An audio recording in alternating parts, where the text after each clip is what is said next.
to the republic for which it stands, one nation, under God, indivisible, with liberty and justice for all.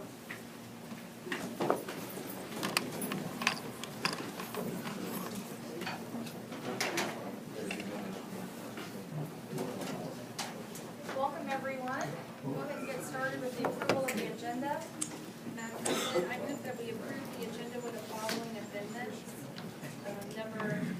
First, adding additional certified and classified personnel actions, item number E3, and also E3A, approval of Renee Scott, from associate principal position at Garden City High School to director of secondary education at the Educational Support Center, and remove item G1 from the original agenda, YMCA don't approve project update. Motion by Laura, second by Alex. Any discussion? All those in favor signal by raising their hand. Motion carries. Great. Okay, we are ready for some recognition. The Garden City High School forensic students and their achievement at the state competition.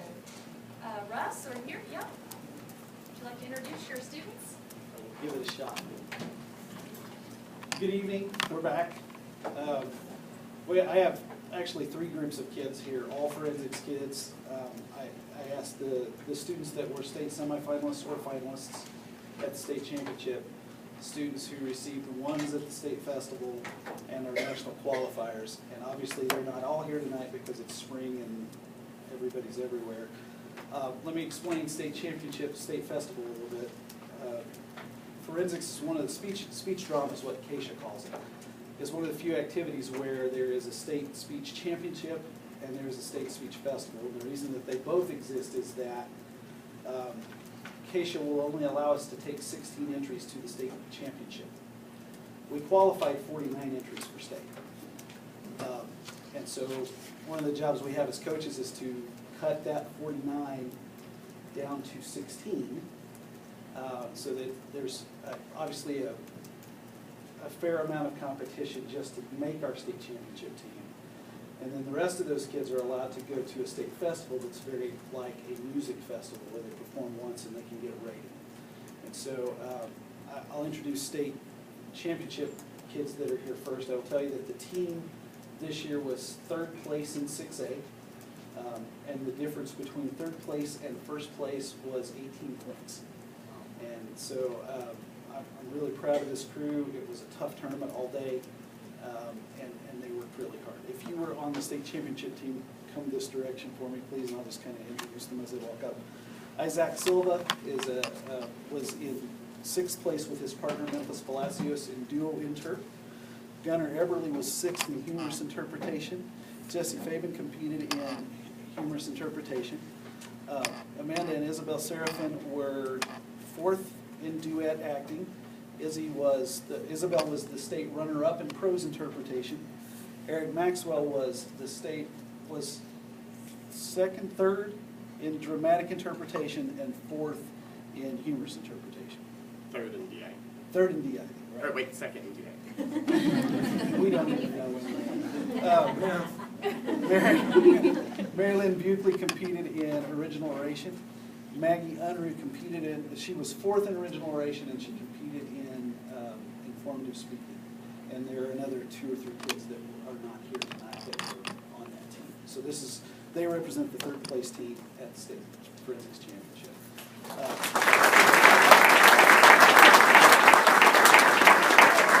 In addition to that, I think only one of the festival kids is here tonight. Is that right? We took 18 entries to the state festival, and 15 of those entries received 1s. The other 3 received 2s, and we made them walk home. No, they all did a really, really good job. Kimberly Guerrero is here. She received 2 1s that day, one in duet acting and in prose interpretation. And so she's holding up the flag for the state festival kids tonight. And then finally, national qualifiers. This year we had more students qualify for nationals than we've ever had in 1 year. 7 events, 8 kids. Isaac Silva and Memphis Palacios qualified in duo interpretation. Jesse Fabian qualified in humorous inter. Maggie qualified in oration for the third time. There's Memphis. Jesse Fabian qualified in humorous interpretation. Eric Maxwell, let me do this in a different order. Mary Buckley qualified in congressional debate. She'll be in House. Emily Unruh qualified in congressional debate and will be in Senate. And then, is that everybody except Eric? Right. Eric qualified in dramatic interpretation and humorous interpretation. Maggie actually qualified in original oration as well. Oscar Romero is not with us tonight. He qualified in extemp speaking. And I wanted to kind of hold Eric off till last, but to tell you that he is our first 4-time national qualifier. So, congratulations.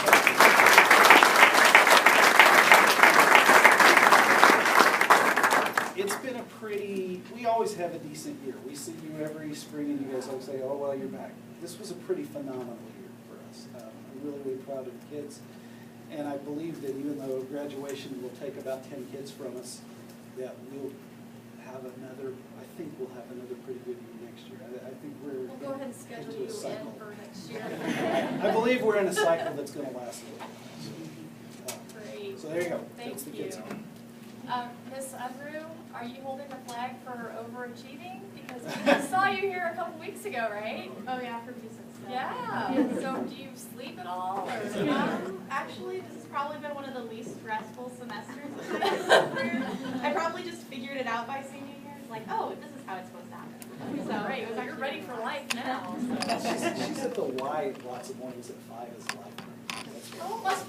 But I also go to bed really early, so I have no life. Yes, you do. Yes, you do. You're a parent's dream. Well, congratulations, everyone. Come on through. We'd like to shake your hand.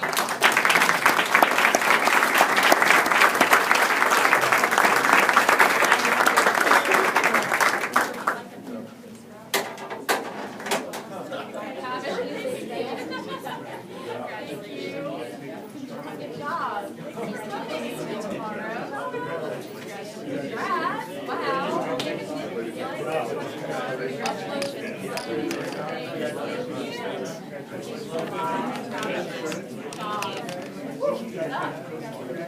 Yeah, I get that.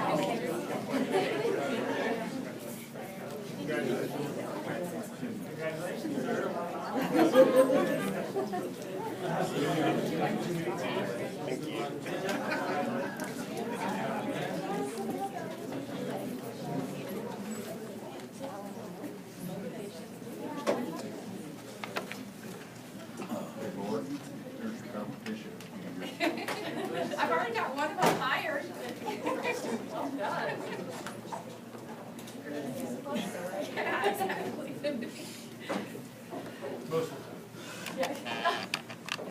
All right, Dr. Carlin, we'd like to recognize some middle school awards that are given to both of our middle schools. Great, thank you, Mr. Springston and Mrs. LaBarber are both here, if they would mind stepping forward.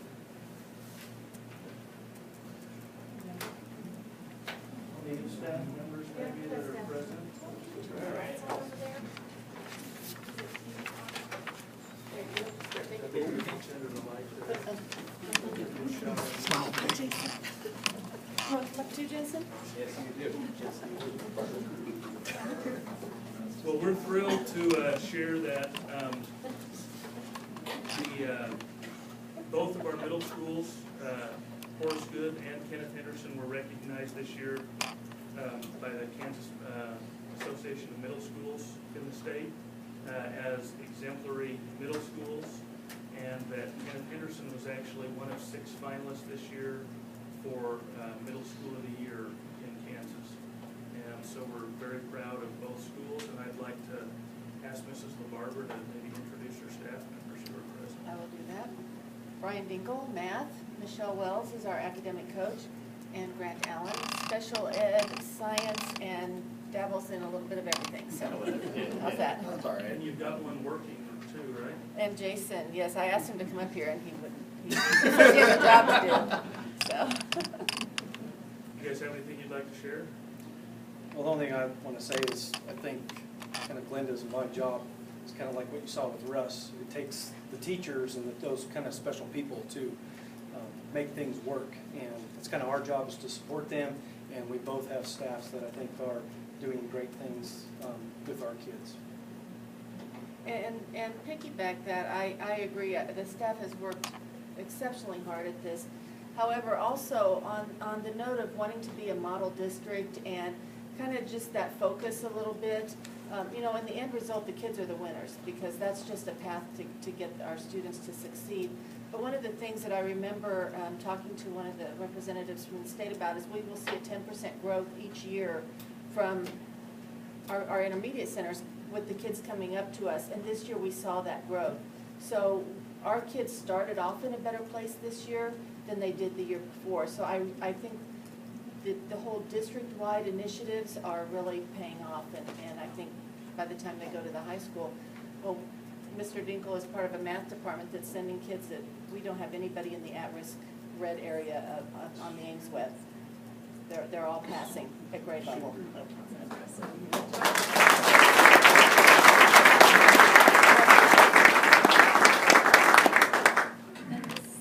this is your repeat year, right? Both of you were? This is our third year. Third year. Repeat, awesome. Going to be competing with those wrestlers here before Stickers? Well, congratulations, and thank you so much for how you're representing our district. And I love the comment about a model district, because that's where we're thinking, and so it's nice to hear that you're thinking the same way as well. So that's great. Thank you so much. Thank you.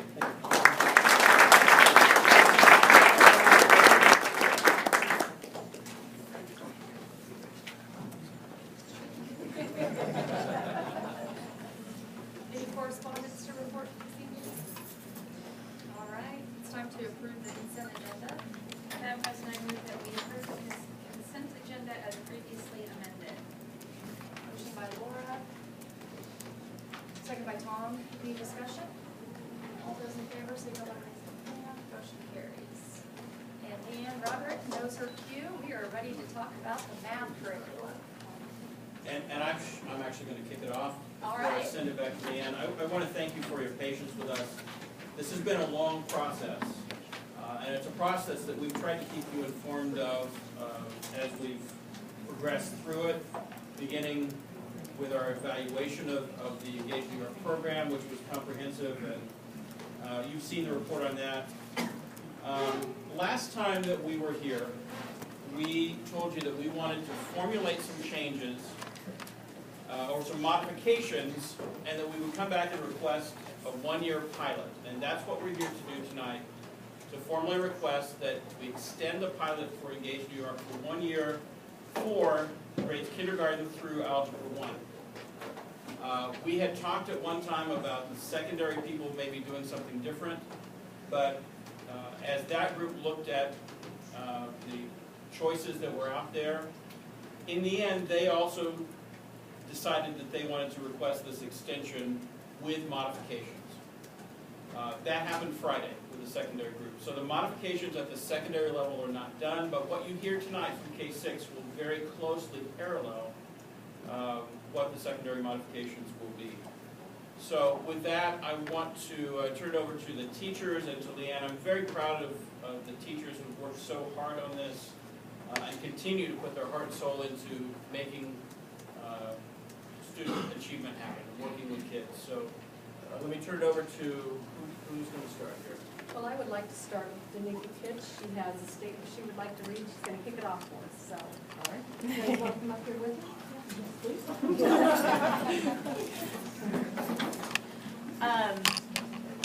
Power in numbers. Yeah. My name is Danica Pitch, and I've been a resource teacher for Garden City Public Schools for 7 years. Before being introduced to Engage New York, I felt like math was just much of learning the tricks and relying on children to memorize those tricks. Being a teacher of special education, that's very difficult because memorization is very difficult for children with special needs. So I felt like when we introduced Engage New York, this finally gave us the opportunity to start teaching strategies on how to come forth to learning math. And no longer do our children have to rely on the tricks. We now can actually teach the background behind math, and math is making sense for the first time. I've seen it in the students as long as we stick with the curriculum. Are there holes in this curriculum? Yes, but that's what we have to do as teachers. That's why we're trained, that's why we go to school for 4 years and even longer, to learn where the holes are at so that we can fill those holes. So my true heart is that Engage New York will work for our students. We just have to fill the holes, just much like we did with our reading program 3 years ago when we adopted that program. So I believe that Engage New York is the best possible curriculum for our students here in Garden City.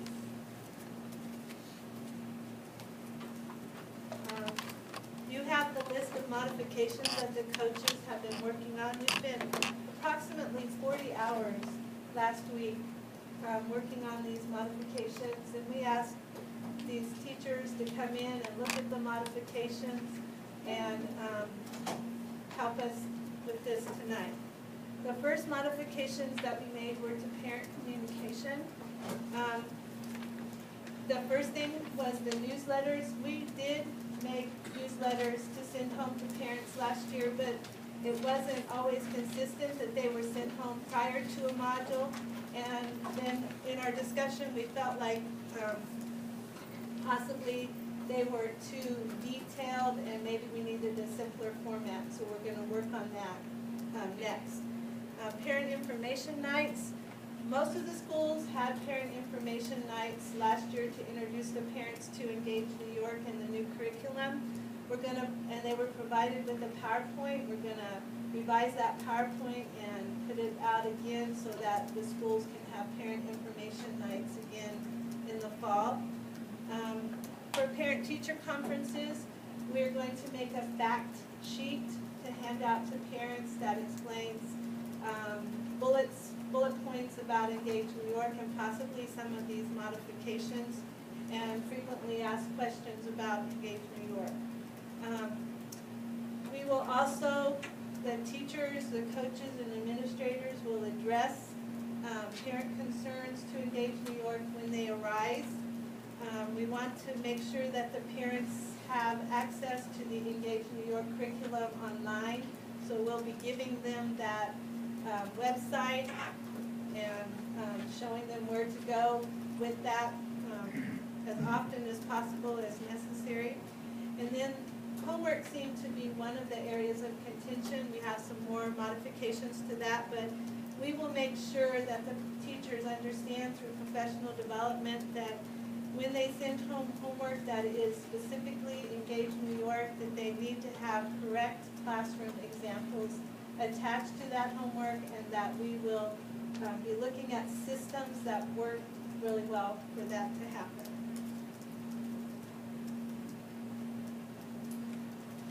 Okay, I'd like to visit with you about pacing. We surveyed many groups of people, including students, and asked them some of their concerns, and pacing was one of the things that was brought out. So we as math coaches looked at the pacing and tried to work in flexibility as much as we could. Just to give you a little background, the way the math curriculum is set up, each grade level has modules, and then within those modules there are topics, and then those topics are broken down into lessons. And along with those lessons, there are components to the lesson. And each of the components have a suggested time frame, and that's part of the pacing. Adhering to that time frame was a greater challenge at the beginning of the year with the new math curriculum than I believe it is right after a year's time with that curriculum. Some of the things that have taken place over time is the routines have been developed, so that's helped with the pacing. The tool belts that the students have to do the math is growing, so that helps with the pacing. The concepts are better understood. The gap is narrowing due to the year's experience with the math, and so that is also helping the pacing. And the teachers and the students are more familiar with the expectations of the curriculum. So again, that's helping with the pacing. So some of the things that we talked about as math coaches is we want to let our teachers know and our administrators that we recommend a 60 to 90-minute math block. This year we had a suggested 60 minutes, but we're actually offering to extend that math block to help with the pacing. The core instruction for all students, that relates to, some of our students have to be pulled out for math according to special needs. So we want to make sure that they are in the classroom during the concept development component of that lesson, but are giving the flexibility to the special service people, interventions or meeting the IEP needs to take the kids out of the classroom during math block to do the support, or they can also work within the classroom. But we especially want the kids to be in there during the concept development. One of the most important components of the lesson. Pacing guides. Last year, the math coaches developed pacing guides to help the teachers stay on track with the pacing, and we did that again this last week. It is helpful to the teachers. District-wide systemization. The pacing guide should be used as a guide. Modules should be taught in order to provide district-wide systemization. As we have taught our math curriculum, we've seen the coherence of the curriculum, how one thing is scaffolded, or one thing is the beginning stages to the next thing, and it's scaffolded throughout. And if you interrupt that order, then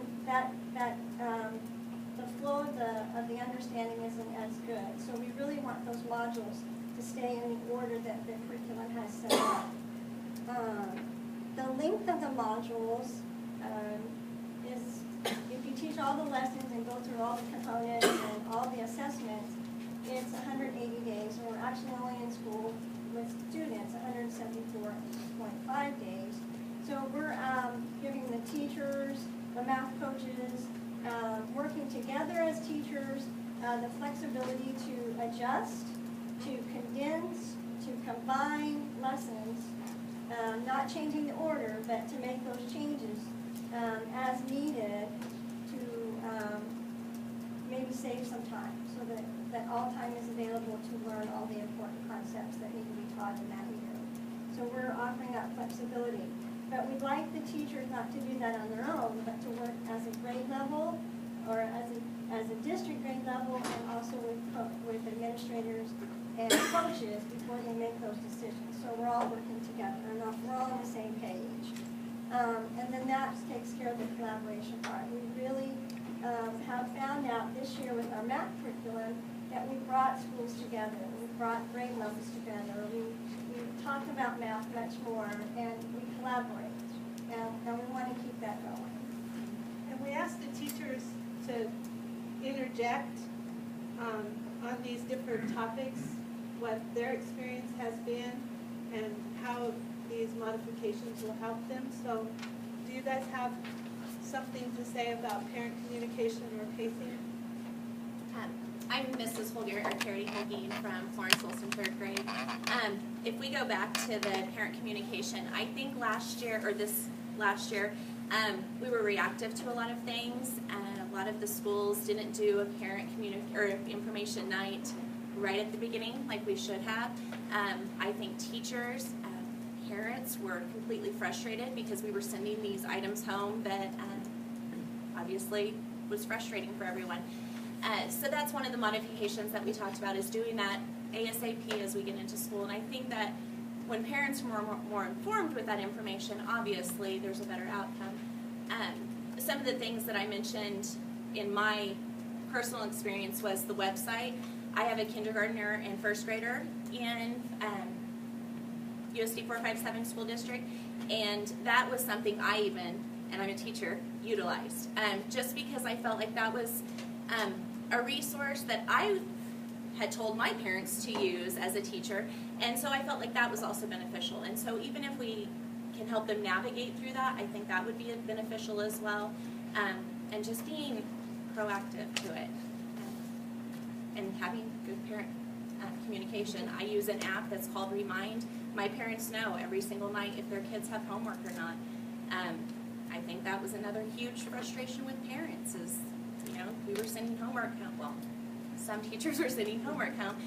Parents not knowing that they were getting homework sent home and not knowing how to do it.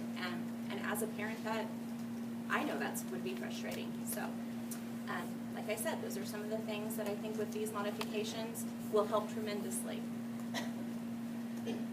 Another thing that we talked about in our meetings was the pacing. And one thing that kindergarten did this year is we were concerned that the kids would not be able to count to 100 by the end of the year without enough practice, because it was at the end of the year. We were worried about running out of time, and so we moved the last module to the middle of the year and taught that one. And then we had the third module at the end of the year. And we found out through teaching that it was too simple for the end of the year because the wording that they used then fit the middle of a kindergarten school year. And so it was a trial and error year for us, and we learned from that. So that was one of the things that is changing. It's going back to teaching the module in order. Anyone else? Can I ask you, did we change that standard? Maybe that was just on the rubric, to count to 30 rather than 100? It is on the report card, but we feel like the Garden City kids can count to 100, and it does teach that in the module, and so we push for that, but with the understanding that they are at grade level if they're going to 30. Just a Is quick it question 20? on collaboration. Are you using PLC time for collaboration, or are you carving out a different block of time to talk about this curriculum specifically? I think it depends on the schools. At my school, we have 3 PLCs a week, so we do use the PLC time for collaboration. Other teachers have met in grade level meetings after school as part of their in-service release days, and that actually came from teachers. They wanted that, and they started that. So district-wide grade level meetings happen after school. How often though? That's not Once a very. month. Is that enough? Well, I think that as a coach, when I move into the other 2 buildings that I'm going to be serving next year, we will work to get more PLCs in those buildings. I think that's a goal that we all have, to get more PLC time. I think everyone recognizes the value of collaboration, but the time to do it is a factor. Sure. And that will be part of the discussion, I think, as you look at this collaborative calendar for next year. It's been part of the discussion for several years. Yeah. I'm just waiting for the enough push to get it over the hump, so. I know how valuable it is in my building that we collaborate. I meet with my 6th grade math teachers 3 days a week, and with my 5th grade math teachers 3 days a week. And 2 of those days are spent planning and developing strategies to do instruction with Engage New York. So I know how important that is, I'm hoping. But this is going to be new territory to do kindergarten through 4th grade as a coach. I've taught those areas, but as a coach, when there's one teacher per grade level, we're going to have to figure out how that looks for collaborating. And as a coach, I want you to hear from us. I'm representing the board when I say we really wish we could afford to have more math coaches around the same time when we're doing a math curriculum revamping.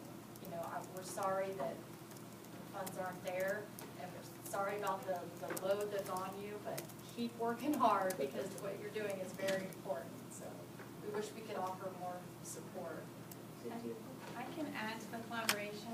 I'm Brandy Nadd. I teach at April Elementary School, and I led the 1st grade district-wide grade level meetings this year. And I will say that Engage New York was on our topic, I would say monthly, in K4. Every month we discussed with teachers across the district, and we would problem solve and talk about our concerns. And we would share ideas, and so I think that that will continue to be another collaboration piece next year in grade level meetings. So Great. that's been really successful this month year. Any other questions? You go back to the parenting part or the. Let's, not ready. That one.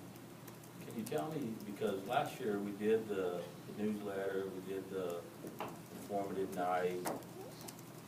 What are we doing, what are your goals to do new things? You talked about all these things, but how are you gonna help students that have no internet at home to get on engagenewyork.org? How are you gonna get parents that don't come to our schools when you have these events? I mean, I know it's the parents' job to help educate the student, but you know just as well as I know, there are parents that work and can't get there. There are parents that, you know, maybe not even care about the kid, but we need to care about those kids. And how are we changing so that parents are understanding what we're trying to teach them? Okay. Well, I know that I know that one of them was the parent newsletters are gonna be more parent friendly. They talked about, and this just is coming from the meeting, so, they talked about how the newsletters were so full of information that we know what oftentimes happens to those. They probably went to the trash can before they were even looked at. So I do know that the math coaches are getting together and they're gonna redevelop all the parent notes so that they're more parent friendly. Parent informational nights, I know at Alta Brown Elementary, we try to conjoin those in with some fun so that it gets the kids there, because if we can get the kids there, we can get the parents there. I don't know how other schools will do it. Food. Food, we will offer food, I guarantee that, yeah. But seriously, that is Yeah. the thing, I'm not trying to. Yeah. Works with farmers too. I know at Charlestone's, we actually had 2 parent nights. We did one the first semester, one the second, and we hit over modules that were coming up. So we brought up a problem, we worked through the models, this is what's gonna come home, this is what you're gonna see. Again, if parents aren't there, I'm not quite sure, we did send that stuff home with kids the next day, so I don't know if parents received it, but, so that's an idea too, working through, because our parent information night was kind of, this is Engage New York, this is how it's set up, this is kind of what to expect, and then if we could break down those modules for parents, that'd be helpful. And I know just as teachers, we never like change, neither do parents. And so this is a big change. This is going from what we knew, what we were taught, to something that is untaught territory at this point. So I know that this has to be difficult on our parents, but it's difficult on us as teachers too, to rethink differently than what we have thought. I feel, in answer to your question, Tim, a cultural change in our district, in our community, not only with this new curriculum, even at a pilot level, but our early elementary readiness programs. Our district is requiring more communication, interaction from the teacher to the parent. And I think the more we do it, and every year, it's gonna be more of an accepted process, and parents are gonna learn to accept it, teachers are gonna learn to go there, and I think that these early elementary kids are gonna grow up with their parents more involved than my students are. So hopefully that culture will change. Well, don't get me wrong, I'm not saying that you aren't doing those things, I just wanted to hear it so that I know what the game plan is, so I appreciate your response. Just like we don't want any children to fall between the cracks, and that's And our I goal. wasn't saying that. No, you're just I was making just sure wanting to there's get safety up information there. so that if a parent asks me, how can I help my student, I can say, get with your teachers in your school because they're offering A through Z there, and there's no reason why. But it starts with the parent helping their students, so it's not you guys' responsibility to educate the kid on your own, so. Well, the way at 5th grade, in the homework, the problem set I attach to the homework so that we have worked through examples of what the lesson is about, so, and that stays attached. When they do have homework, it goes home, so there's already some examples and some practice in front of them to make that connection, or they can help. And I think that was a problem with some teachers this year. They would just send their homework home, and that is where a lot of frustration came from. But many of us do that, either send home the problem set that you did in class, or One thing I even did, if the parents' initials up at the top because they didn't understand how to do it or their kids were over it, I accepted that homework. To me, I want my kids to love math. I don't want them to be frustrated as third graders not wanting to do this.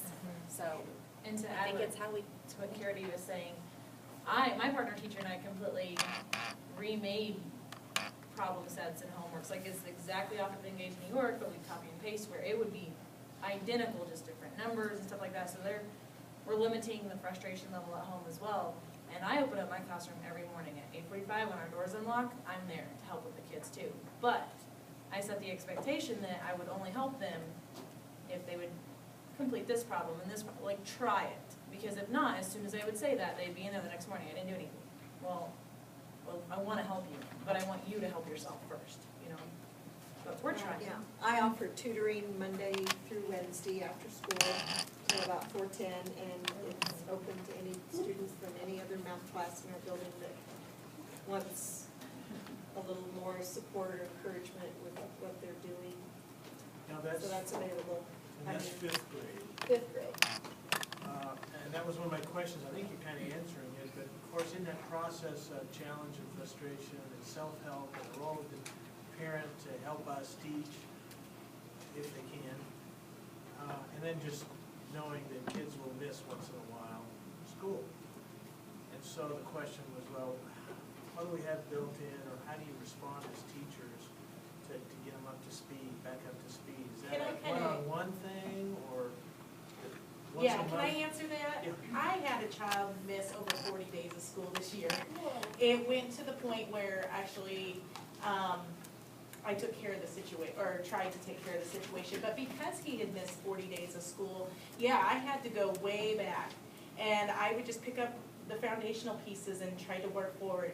I think it's gonna be an individual case there, because you're right, when they do miss so much school like that, and the curriculum moves forward, we can't hold back all kids for an individual situation. So that's, just personally, I would handle it on an independent basis. Or even with the challenge of differentiated learning and teaching, and then you add that, I mean, you've already got those complexities in the classroom, but with the pace and this new curriculum, my sense was we really ran into the challenges of implement with fidelity and let's get her done, and there was a structure with Engage New York that you need to get through it so you can get on with the next step.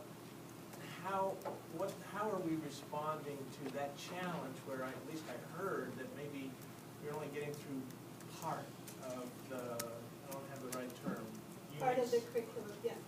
Well, that is true, I think in most, I know in my building, my 5th and 6th grade didn't finish the modules. But we made sure that we followed the progression. In most cases, the progression is we get the major topics covered, and then additional or supporting topics may not get covered as completely. In these modifications, we built in a lot of flexibility. We will address homework, and we will address differentiation and remediation before we're finished tonight. We are kind of eager to hear all about this. We're kind of hungry for information, and we apologize. No, We kind of just we're- stopped your presentation. We are so- extremely happy, this was our plan. Okay, all right, well, the floor is yours again. All right. Okay. So, this leads right into my part of talking about differentiation and remediation. And so we do believe they have the same goal, and that is to modify the instruction until it meets the needs of all learners. So Engage New York scaffolds the lessons by differentiating and remediating within the lessons.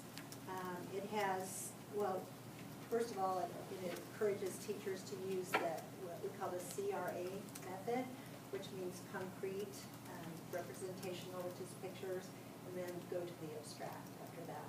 So that's kind of the protocol with all the lessons. We also have multiple means of representation. An example of that would be using different kinds of manipulatives or pictures than maybe the lesson states that you use. If different kids maybe need to do it then maybe using music to help memorize a strategy if you need to. Multiple means of action and expression would be another thing. So that might mean something like, if a student starts out with a concrete example, staying with that longer than they normally would, because that's the way they're understanding how to do it, and then move to the pictorial and then the abstract when they're ready. And so also multiple means of engagement is built in. So that's encouraging students to use personal choices for the way they solve problems, and talking about having a class discussion about which ways they did it and which ways were more efficient to solve the problem. Also, we have documents that I think were sent to you that were called scaffolding documents. And so they're available for students with disabilities, above grade level, below grade level, and EL level. So, and there are a whole bank of suggestions on those sheets for teachers to try and do for students with different needs. So also, any component of Engage New York, I think teachers were worried about fidelity and sticking to exactly what the script said. The script, it really wasn't a script. It just is a suggestion about how a lesson might go. But you can differentiate. You can have whole group, small group, independent work. We also, with the new time frame suggestion, 60 to 90 minutes allows for different ways of configuring your lessons so that you can do more small group work or independent and work one-on-one with students if you need to help them. Let's see if I can draw that. The gaps in student knowledge, and we talked a little bit about that, but with the flexibility of how they could configure the lesson, that would help the teachers at least work a little bit more one-on-one with those students that do have the gaps, and differentiate with them as well. Also, if they needed to bring in supplemental materials that met the Kansas College and Career Readiness standards, then they would be allowed to do that too for those students with gaps. Okay. And problems, there's a real world relevancy as well. We also kind of built in, we did build in where they could take the application problems or different problems to change them, change the words, change the names, something that meant more to the students, more relevant to them, more real world. They could change to make it a little more difficult, easier, but not the content or the objective of the problem. Okay? And did anybody want to jump in on that? We have a couple of teachers. Okay. Yeah. I'm Megan Ford. I teach first grade at Jenny Wilson. I talked with you before, and this is Brandy. And we just brought some things in to show you ways we support our instruction, materials that we bring in to make what we're teaching relevant and exciting and fun. Just another way to teach our content. And so I just brought some things quickly that, tons, but number lines. Teachers are using number lines. Things, 120 charts and number charts. And I have all of this stuff virtual also, so I can pull up on my smartboard and we can actually interact with it. This is an Engage New York document that we can use with partners or whole group or small group.